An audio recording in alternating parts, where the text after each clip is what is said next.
Welcome to my channel, Bungangerang High Blood. Dapat tara, samahan niyo ako bumili ng uulamin. At syempre, lulutuin natin yan mamaya para naman meron tayong ulam pang hapunan. Oo, talaga naman. Ayan, sa mga hindi pa po nakaka-subscribe sa akin, ayan, mag-subscribe na kayo. Syempre, patumpik-tumpik pa. Mag-subscribe na. At syempre, mag-like and comment. Syempre, huwag niyo kakalimutan ang mag-share. Diba? Talaga naman sa Bungangerang High Blood. Napaka-bungangera, pero kayo ang high blood. Kaya, tara, samahan niyo na ako, dali. At samahan niyo rin ako mamili ng kung anong uulamin. Ako, meron kayang masarap na ulam ngayon. Tara na!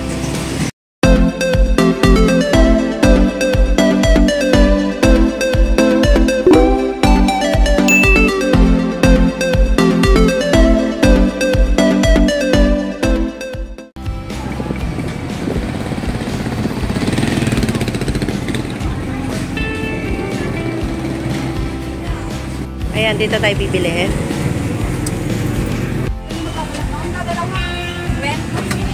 Magkano kilo? Magkano kilo dito sa pakpak? 79. 170 ang kilo. Pag-i-chat niya? 60? Puro may uti.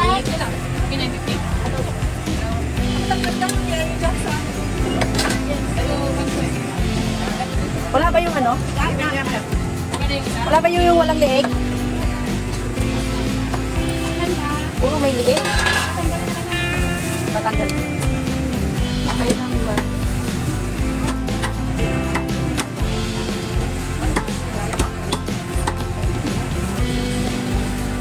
Ayan, ayan o.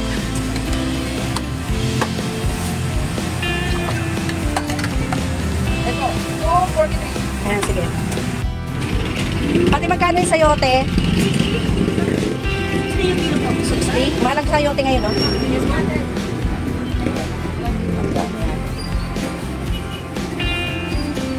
Hindi, pwede na yan.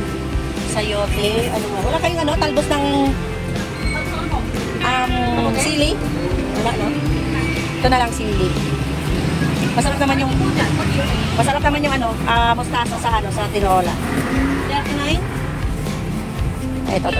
39, nakakabili. Pahing ay, ano, bigyan mo rin ako ng, ano ano ba? Chicken cube, tsaka patis. Ano po patis? Nakapak? Ako kahit yung nakapak na lang. Meron tayo ng, ano, tinola yung naisip, lutuin. Yun ang gusto niya ang aking jowa. Oo.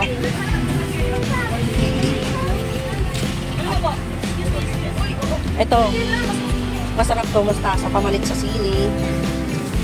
Ayan. Uy, bakit may donggi-donggi? Ayan, oo.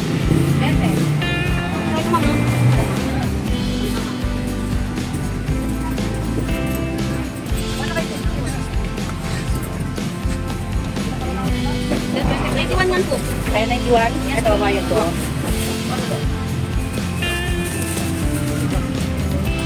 Ate, naka-video to ah. I-upload ko kasi sa YouTube. Meron akong Bungangerang High Blood.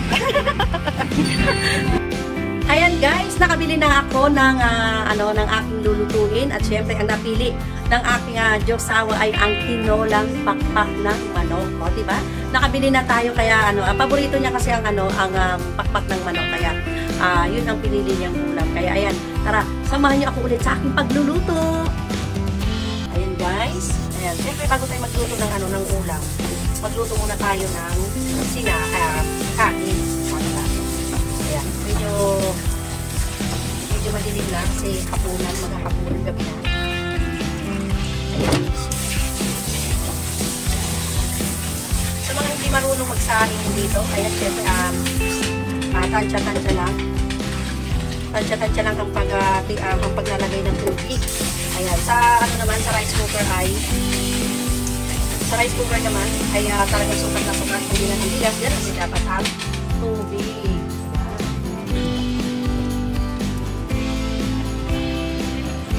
Yan, kulang pa. Pwede na yan.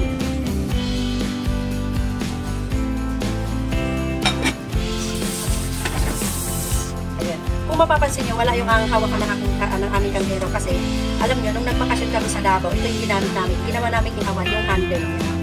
Hindi na naibalik, pero okay lang. Carry naman. Ayan, magsisimula na tayo initin ang manok o ang pakpak. Diba? Ayan. Kailangan linisin ng mabuti ang karni ng manok o ano mang sakong natin. Dahil minsan, dinadapuan yan ng lakaw. Ayan, syempre para maging malinis ay yung ating niluluto, di ba? O talagang nasumahan. Para naman natin kumbaga, secure talaga ang pagluluto natin. Para sa mga kakain at sa aking minamahal. Diba?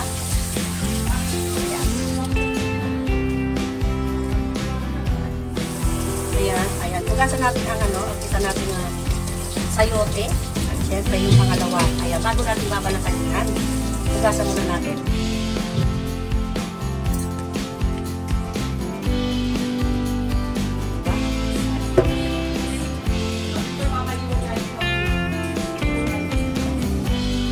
Alam mo, ganito ang ginagawa ko.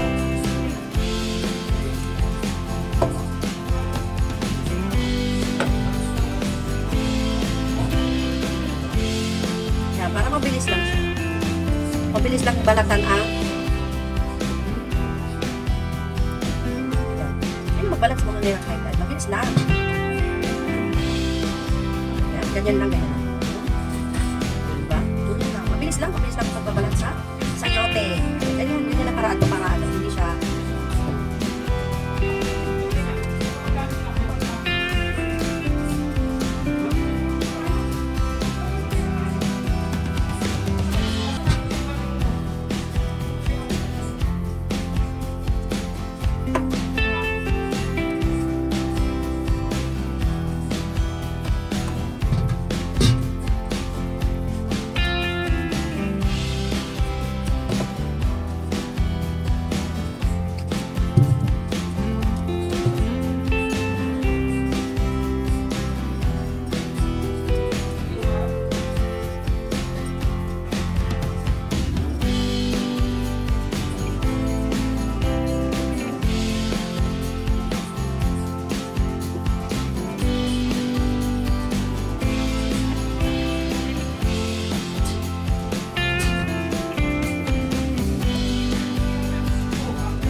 kung wala kayong pang dito, kung tinola kayo at wala kayong mahanap na dahon ng sili, ayan, masarap din ang mustasa. Ayan, mas malasa siya. Kaya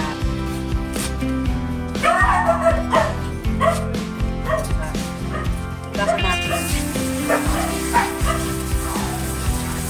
Masarap ang mustasa. Ako mas gusto ko yung mustasa ang nilalagay. Masarap ang mustasa lalo na healthy pa ito. muna natin kasi yung mga ano yan.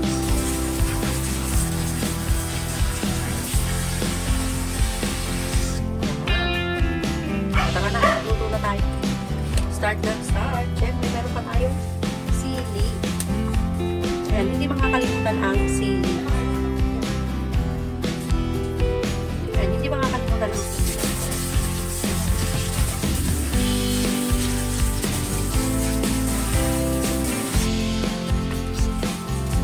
Tara, luto na. Ayan, mag-start na tayo. Start na tayo. Ako, pasensya na kayo dito sa aking dirty kitchen. Nandito na ako sa labas. At syempre ang aking lutuan. Ganyan ang talaga yan. Kasi luwan yan. Diba? Ayan. Ay naku, bakit ba ako nag-explain? Ako naman ang magluluto at ako rin naman ang kakain. Naku, pasensya na kayo. Ay naku, talaga. O, sige, tara na. O, ayan. Maglagay na tayo ng mantika. Syempre. Diba? Pasensya na kayo sa aking kawali o kaserola. Ang ingay ng aking aso, nagsha-shoutout na naman ang aking aso. Kasi nandito ako sa labas. O, diba? Naririnig ko talaga lahat. May mga bata naglalaro. At syempre, ayan. At syempre, yung muna natin ang luya. O, napakasarap ang luya. Ayan, natanggalin na na. Pasensya na kayo sa aking kawali, pero alam mo, malinis yan. Dahil luma na, gasgas na. Gasgas na ang aking kawali. At siguro, pag nagkaroon ako ng pambili, mapapalitan ko yun na mas maganda. Pero, okay pa naman, nagagamit pa naman. At nako, mas maganda rin ito sa mga may sabaw. Isusunod natin ang bawang. Yan. Ito talaga ang tinola. Napakasarap. Lalo na sa gabi, kailangan ng or pagkagabi, kailangan ng ng sabaw. At syempre, susunod na natin ang sibuyas. O, diba? Ako, alam ko naman ako sa basic na lang itong niluluto ko. Dahil alam ko naman na magaling din kayo magluto. O, diba? Pero may kanya-kanyang panlasa. Ang bawat tao.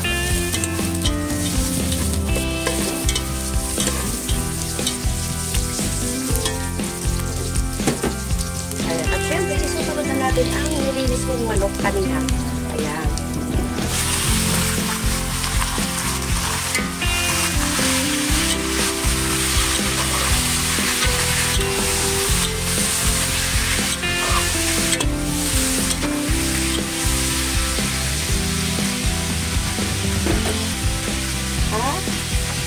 Ganito yan ha.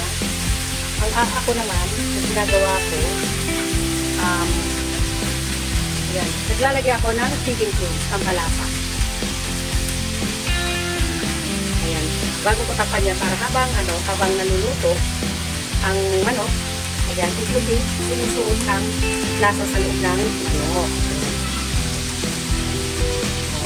Tapos, syempre, lagyan natin ng patiis para yung lasa, yung dyan talaga.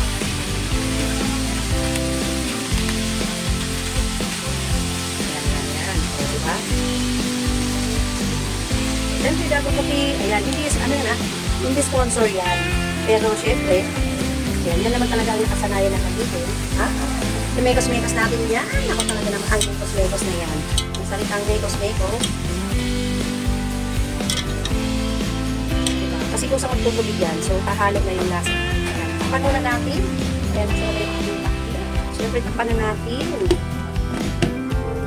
Ako. O, sige, hintayin natin kumulo. Ayan, ako, tingnan natin. Oh, parang na yata, sumobra na yata. O, diba? Alam mo, ganyan talaga ako mag-luto kasi, tawag dito, malasa yan. Diba? Ilagyan mo na natin ng sabaw yan. Malasa yan. Ayan. So, ang gagawin ko dyan, lalagyan natin ng tubig. O, ayan, lagyan natin ng tubig. Oh. Yan, ganyan. Yan, ganyan ang paraan ko ng hirang hagad. Magluto na.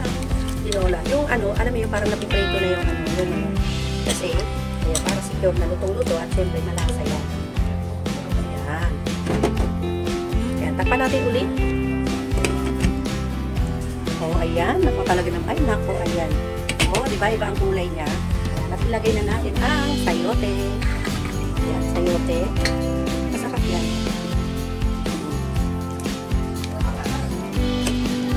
Siyempre, para mawala, kaya isa rin pala para mukhang naprito yung aking para matanggalin talagang pinakalansa ng manok.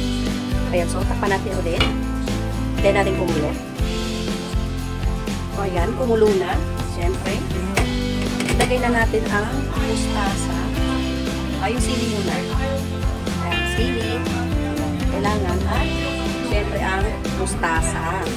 Ayan, naku talaga naman, napakasarap na niya. Yan, naririnig yung boses ng asawa ko kasi excited na yan na makita na patikman ang aking nilulutong tinola. Yan, tinola.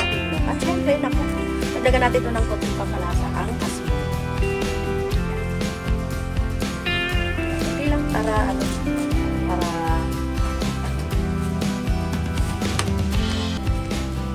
ayan.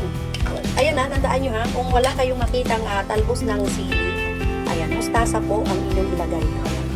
Dahil, ayan yung, ayan, ayan, yan ang gusto ko yung parang masariko na siya pag nagtinola para yung lansa ng manok ay hindi, kapag matanggal yung lansa talaga ng manok sa paglagay ng luya. Ayan, isang version to ng aking, ng pagluluto ng tinola, pero meron pa ako isang version kasi na yung tinola hindi ginisa, yung nilalagyan ng tanglad. Ayan, minsan lutuin ko rin yun para mapakita sa inyo kung paano. At walang walang mantika. Kaya iwas cholesterol.